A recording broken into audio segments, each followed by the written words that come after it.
बिस्मिल्लाहिर्रहमानिर्रहीम। Dear viewers, अस्सलामु अलैकुम। लर्न विद उमर फ़ारूक में आपको खुशामदीद कहता हूँ।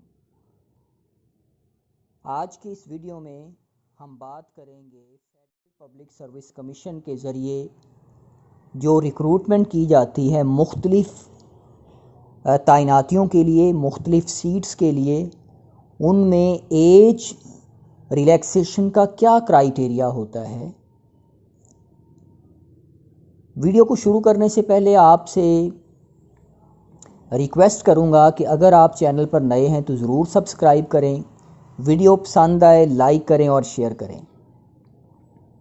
फेडरल पब्लिक सर्विस कमीशन के ज़रिए जो रिक्रूटमेंट की जाती है उसके दो पार्ट्स होते हैं, यानी वो दो तरह की होती है।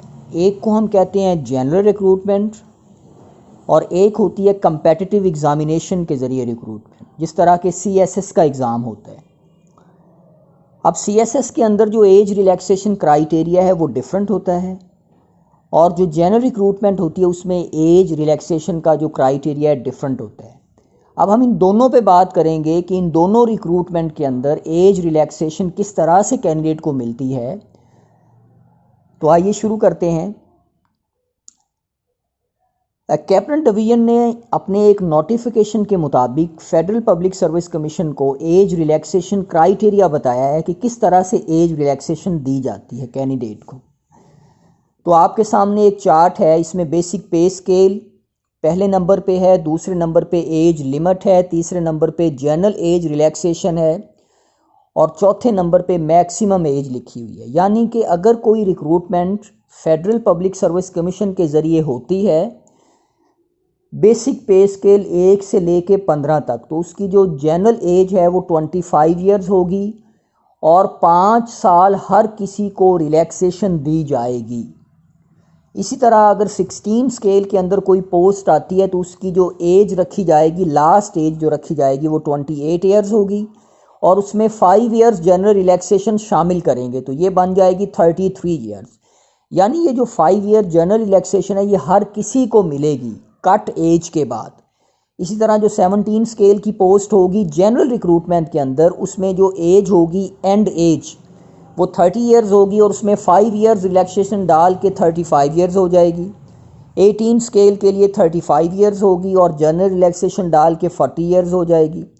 इसी तरह जो 19 स्केल की रिक्रूटमेंट होगी उसमें 40 ईयर्स एज होगी और जनरल रिलैक्सेशन डाल के 45 ईयर्स हो जाएगी और 20 स्केल की जो एज होगी वो 45 ईयर्स होगी और जनरल रिलैक्सेशन डाल के वो 5 ईयर्स हो जाएगी। इस हिस्से में हमने बात की है जनरल रिक्रूटमेंट के डिफरेंट स्केल्स के ऊपर जो जॉब्स आती हैं उनकी एंड एज और जनरल रिलैक्सेशन। यानी जनरल रिलैक्सेशन से मुराद ये कि अपर एज लिमिट के अंदर 5 साल डाल दिए जाते हैं। अब इसके अलावा भी एज रिलैक्सेशन होती है। वो क्या होती है? अगर कोई गवर्नमेंट के अंदर एम्प्लॉई है तो उसको भी एज रिलैक्सेशन मिलती है। अगर कोई डिसेबल है तो उसको भी federal public service commission age relaxation देता है। इसी तरह अगर कोई आज़ाद कश्मीर से ताल्लुक़ रखता है या बुद्धिस्ट कम्युनिटी के साथ ताल्लुक़ रखता है या सिंध अर्बन या सिंध रूरल, इस तरह के पैचेस भी बनाए हुए या आर्म्ड फोर्सेस के साथ में काम करता रहा है, तो उसके लिए भी फेडरल पब्लिक सर्विस कमीशन को एक क्राइटेरिया दिया हुआ है कि उस क्राइटेरिया के तहत वो एज में रिलैक्सेशन करेगा। यहाँ पर एक और चीज़, अब आपके सामने एक चार्ट आया है कि वो कैंडिडेट जो शेड्यूल्ड कास्ट के अंदर है, जिस तरह के बुद्धिस्ट कम्युनिटी है, recognised tribes of tribal areas हैं, आज़ाद कश्मीर नॉर्दर्न एरियाज़ के हैं, उनको फेडरल पब्लिक सर्विस कमीशन जो है वो 3 साल और एज रिलैक्सेशन देगा। यानी 5 साल तो उनको मिलेगी जनरल रिलैक्सेशन, लेकिन इसके अलावा भी उनको 3 ईयर्स जनरल रिलैक्सेशन और मिलेगी अगर वो सीरियल नंबर 1 के अंदर जो क्राइटेरिया लेड डाउन है इन पे पूरा उतरता है। तो बी में candidate belonging to Sindh rural and Balochistan for the post in BPS 15 and below under the federal government. अगर कोई सीट फेडरल गवर्नमेंट के अंदर आती है और वो 15 स्केल या 15 स्केल से कम है और वो जो कैंडिडेट है वो सिंध रूरल या बलूचिस्तान के में ताल्लुक़ रखता है तो उसको 3 साल की और एज में रिलैक्सेशन मिलेगी।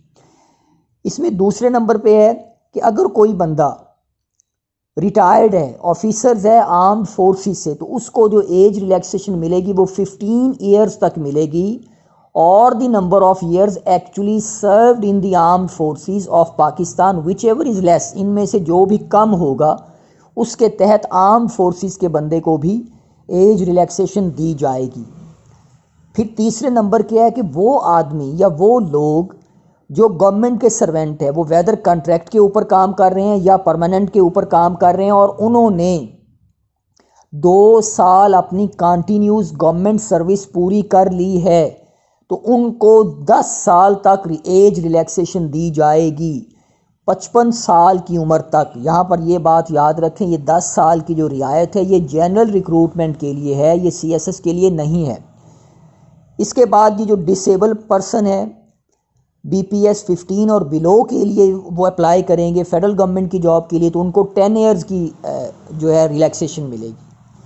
अगर कोई विडो है, सन और डॉटर है of a deceased civil servant who dies during service, अगर कोई सिविल सर्वेंट अपनी सर्विस के दौरान वफात पा जाता है तो उसकी विडो अप्लाई करती है या सन अप्लाई करता है या डॉटर अप्लाई करता है, किसी एक को 5 साल की ये रियायत दी जाएगी। तो डियर व्यूअर्स, ये जो हमने बातें की हैं सारी ये जनरल रिक्रूटमेंट के बारे में है कि जनरल रिक्रूटमेंट में एज रिलैक्सेशन क्राइटेरिया क्या होता है।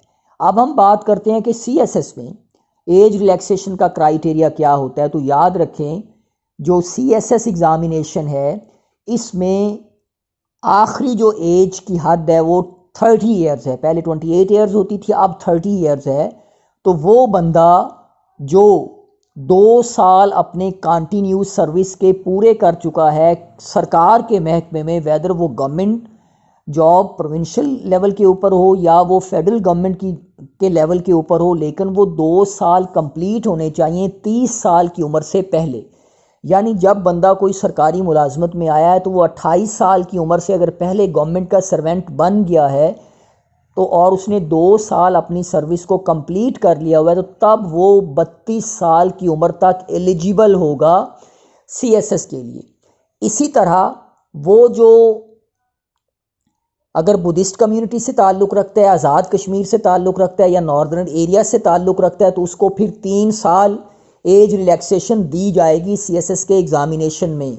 लेकिन याद रखें कि अगर कोई बंदा बुद्धिस्ट कम्युनिटी से ताल्लुक़ रखता है या आज़ाद कश्मीर से ताल्लुक़ रखता है या वो ट्राइबल एरिया से ताल्लुक़ रखता है और सरकारी मुलाजिम भी है, तब वो 3 साल की एज रिलैक्सेशन का ही अहल होगा। ये नहीं हो सकता कि उसे 3 साल की भी एज रिलैक्सेशन मिले और 2 साल वाले गवर्नमेंट वाले भी मिले, ऐसा नहीं होगा।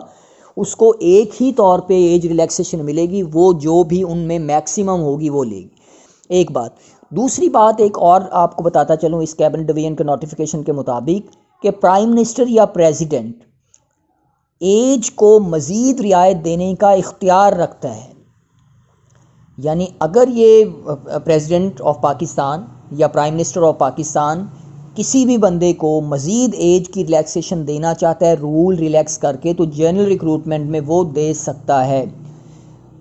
5 नंबर पे अगर हम 4 नंबर पे अगर हम देखें, in addition to above the president prime minister may on extreme compassionate grounds grant as relaxation to an individual candidate for a period not exceeding 3 years. तो 3 साल की प्रेसिडेंट या प्राइम मिनिस्टर कंपैशनेट ग्राउंड्स के ऊपर age relaxation को दे सकता है। तो आज के वीडियो में हमने ये डिस्कस किया कि एज रिलैक्सेशन का जो क्राइटेरिया है फेडरल पब्लिक सर्विस कमीशन के अंदर, जनरल रिक्रूटमेंट में और CSS के अंदर वो क्या होता है।